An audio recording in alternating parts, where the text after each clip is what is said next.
ตื่นเด้อผู้ใดตื่นสวยลูกเด้อมาชมธรรมชาติของแห่ของงามท้องฟ้ากำลังสิแจ้งโอ้งามโคตรมหางามแต่ความจริงท้องฟ้า ป่านน้ำทะเลเป็นนี้แล้วมีพันเฮาค่ายคือภาพมีกอมีดอนนะมีน้ำท้องฟ้านี่ก็จำลองเป็นงามงามหาดทรายมีจมูกงามๆเลยของท้องฟ้านี่ก็ดอนนี่ป่านปุกไม้แบบว่าเขาปุกไม้แล้วก็น้ำทะเลภาคภูมิใจขึ้นแล้วก็ภูเขาอีกจำได้นะตื่นเด้อแต่โมเมนต์อย่างกาศท้องฟ้าได้หับความสุขและเรียกงานตื่นเด้อมากินเฟอข้างบ้านนี่น้ำกันคือดังแล้วเปิดแต่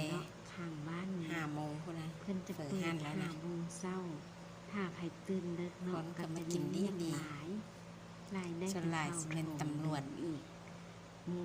มูตื่นมาสายเราเป็นตำรวจแล้วประจำอยู่ลาวนี่เขาเกมหานว่า